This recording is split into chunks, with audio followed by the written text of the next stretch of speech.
Hi guys, so this week we are going to be doing landscapes that are inspired by one of my favorite artists, Vasily Kandinsky. I love him. He uses color in, I think, such a creative and expressive way. And so we're gonna give our landscapes a little bit of a twist this week.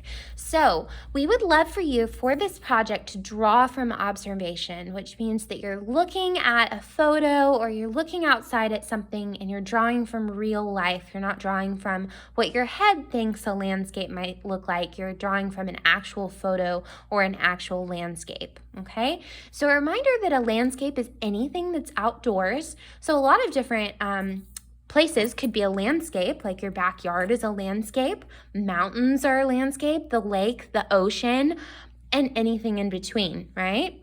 So there are three parts to every landscape, and the first step to starting a landscape is always to decide where your horizon line is going to be. So I'm actually looking at a photo right now in front of me. I took this photo. So if you're using a photo that you took, that is totally perfect. If you're using a photo that you found online, I would encourage you to change the layout of that landscape a little bit, because remember, a photograph is still somebody else's artwork. That's a professional photographer that took that. We don't want to copy their work.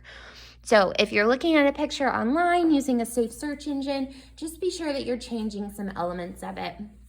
All right, so the first thing I'm going to do when I'm looking at my photo back here is I'm going to decide, where is my horizon line? Where is the line that divides my sky from my ground? And mine's kind of sloped up like this because it's mountains and it's on a hill.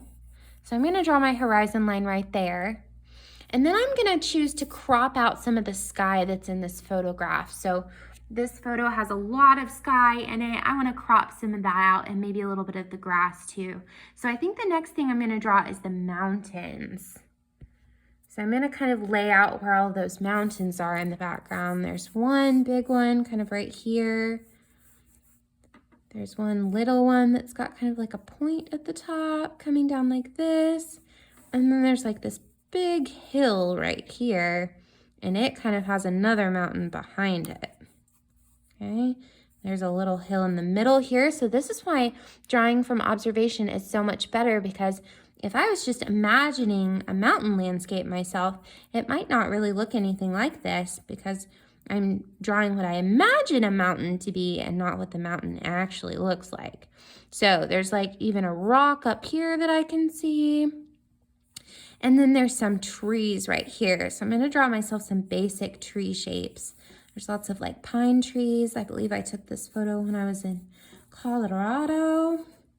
So I'm going to draw just some basic kind of like triangle shapes for my trees, because for this project, we don't want everything to look exactly how it does in real life, like realistic. We want our landscape to be made up of some really basic shapes. That makes it easier for us, and it also makes it a little bit more interesting to look at. That's something that Kandinsky did in all of his landscapes, is he really simplified things down a lot. So then I've got some clouds up here that are kind of like these wavy lines. I've got a road that's going back this way. It's getting smaller as it gets away from me, because we talked about perspective so much. And then there's some little like scrubby little brushes kind of along the road, like little bushes right here.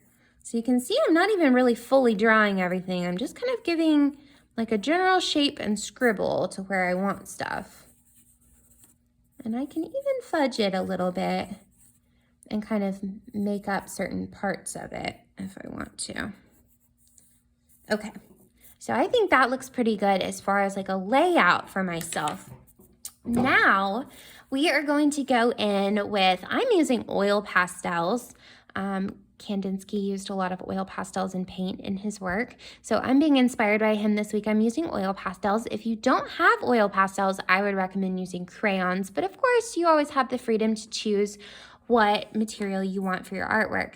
So now is where I get a little bit loose with myself, and Mrs. Turner isn't necessarily very good at this type of art. I like really small, detailed things. I like taking my time, but I want to train my brain to be a little bit more creative and loose. So I'm gonna go through and I'm gonna outline some things with blue, like a dark cobalt blue, and then I'm gonna go back on top of that and emphasize some areas with black, okay? This is gonna give us kind of a framework for where to put our color. So I'm gonna start drawing the things that are in front of me first. I'm gonna do some scribbly lines for my bushes down here. I'm gonna give my road. I'm gonna draw the edges of my trees, and I'm being a little messy on purpose. It's not because I'm using my, it's not because I'm not using my best craftsmanship. I want it to look a little bit loose and sketchy for this project. So I'm being a little less careful with my line making. And I'm pressing harder in some areas than I am in others. And I'm also not outlining everything all the way with my blue. And then I'm just gonna give like some of the clouds in the sky. And now I'm gonna go back with my black, and I'm just gonna do the black in certain areas. Like I think I'm gonna pick one side of my trees to put the black on. So that makes it look like it's in shadow a little bit. I'm just gonna give like a few little lines of black in my bushes. So I'm almost using my black like a shadow and my blue like a real outline. And again, I'm being kind of messy with my line making, and I'm making it thicker in some places and thinner in others. And I actually don't think I want any black in my sky, okay? I might add a few more little lines over here, okay? All right, so now I have kind of a cool looking outline. I like the way it looks all messy like this. And now I'm gonna go back into all of these areas and then add color in between all of them. But I'm not really looking back at my photograph and saying, well, there's a lot of like, there's some purples back here in the mountains, there's some browns, and there's some greens. I don't wanna match the colors exactly. We're using kind of whatever colors we want to this week, but we're keeping in mind when we're looking at our photograph, which areas are really light and which colors are dark. So for example, I don't actually think I want green back here. I think I'm gonna do like maybe an orange or something. And I would look at the areas where it's really dark and use dark orange there, kind of in these little like shadowed areas. And maybe back here, I'm gonna use dark orange. I'm gonna use some medium orange right here. So I'm just looking at the light and dark areas of my photograph, but I'm not trying to match the colors in my photo. So again, for this part, you could use paint. Now that you've used oil pastels, you could go back in and switch up the material and use paint. You could continue using oil pastels, which I think is what I'm going to do today.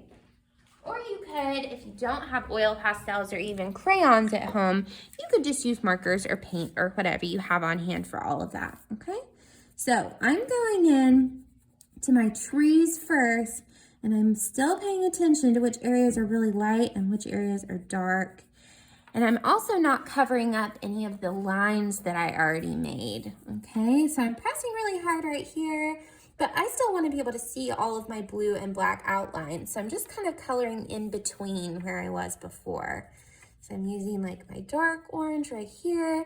I'm using pressure to get my orange a little lighter, and it's okay if your black and your blue kind of mix into your other colors a little bit. So then maybe I want to do like yellow down here. So I'm coloring in all around all of my super cool lines that I made for myself, and I kind of like the way that it looks a little messy right there from the black anyway. So I'm just gonna go into all these sections. And if I were using paint or even crayons or colored pencils or something where I could get a little bit more variety in the colors that I'm using, I would probably try to use as many different tones and shades, tints of this color as I could. So I would try to include a lot of like light yellows in the areas where it's really light in my grass. I would maybe try to include some really dark, like almost mustardy yellows. So Really make sure that the more variety that you have in your color, the better your artwork's gonna look. So work hard on that this week. All right, and then when I've finished filling in my whole landscape with all the different colors that I want, we're gonna end up with a Kandinsky inspired landscape. Remember, if you get this project to try this week, don't forget to share with us. We love seeing what you guys do. Have a blast, bye.